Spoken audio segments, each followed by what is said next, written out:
আজকে আপনাদের সাথে শেয়ার করব দারুণ মজার একটা বিফের রেসিপি, আর সেটি হলো গরুর মাংসের কাটা মশলা। দারুণ মজার এই মাংস একবার না খেলে কিন্তু একেবারে মিস হয়ে যাবে। চলুন তবে শুরু করা যাক। এর জন্য কিন্তু সব কাটা মশলাই আমি ব্যবহার করব।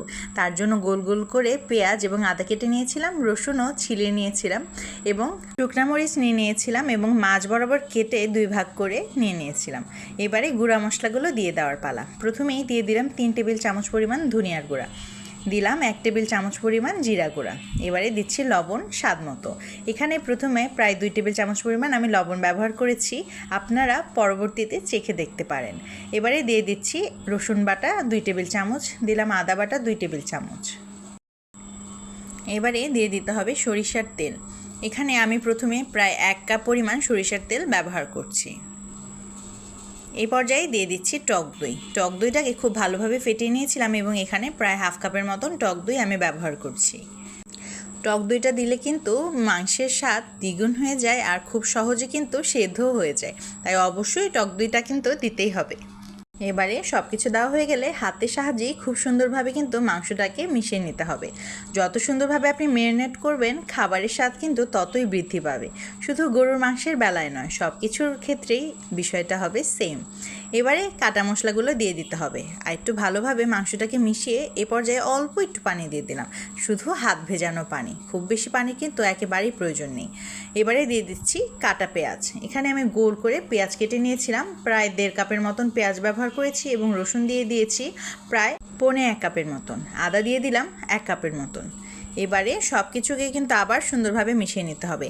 এই রান্নাতে পানির কিন্তু পরিমাণ খুব বেশি কোনো প্রয়োজন নেই, এটা নিজে থেকেই খুব সুন্দরভাবে সেদ্ধ হয়ে আসে। এবারে দিয়ে দিচ্ছি ফেলে রাখা শুকনা মরিচ। শুকনা মরিচ দিয়ে দিচ্ছি অনেকখানি, আপনারা আপনাদের স্বাদ অনুযায়ী এবং ঝাল পছন্দ অনুযায়ী কিন্তু এটা কমিয়ে বাড়িয়ে নিতে পারেন। এবারে দিয়ে দিলাম এলাচ, দারচিনি এবং তেজপাতা। একটি বড় দারচিনি আমি ভেঙে দিয়েছিলাম, 6 থেকে 7টি তেজপাতা দিয়েছিলাম এবং প্রায় 12 থেকে 14টি এলাচ দিয়ে দিয়েছিলাম। এবারে কিন্তু সব কিছু ঢেকে চুলায় বসিয়ে দিয়েছিলাম। 2 থেকে 4 মিনিট পর ঢাকনাটা উঠিয়ে আবার একটুখানি নাড়িয়ে চাড়িয়ে দিচ্ছি। এবারেই কিন্তু নাড়ানোর কাজগুলো শুরু হয়ে গিয়েছে। কিছুক্ষণ পর পর ঢাকনা উঠিয়ে এইভাবেই একটু নেড়েচেড়ে দিতে হবে, যেন পাতিলের গায়ে মাংস কোনোভাবেই লেগে না যায়। আমি কিন্তু এই মাংসটা রান্নায় এক্সট্রা কোনো পানি ব্যবহার করিনি। এই যে দেখতে পারলেন, জাস্ট এই অল্প একটু পানি ব্যবহার করেছি, প্রায় হাফ কাপের মতন পানি দিয়েছিলাম। এবারে কিন্তু আমার রান্না মোটামুটি হয়ে এসেছে। অনেকক্ষণ ধরে জাল করার পরে এখন আমি এই পর্যায়ে দিয়ে দিলাম 1 টেবিল চামচ পরিমাণ চিনি। এবারে আবার সুন্দরভাবে ঢেকে দিয়েছি। এই রান্নাটা কিন্তু জালে জালেই সুন্দর হয়ে যাবে। যত জাল হবে এর খাবারের স্বাদ কিন্তু ততই বৃদ্ধি পাবে। এই পর্যায়ে দিয়ে দিচ্ছি 4 টেবিল চামচ পরিমাণ ঘি। ঘিটা দেওয়ার পর আরও খুব সুন্দরভাবে কিন্তু নাড়াচাড়া দিয়ে দিতে হবে। ব্যাস তৈরি হয়ে গেল দারুণ মজার কাটা মশলা।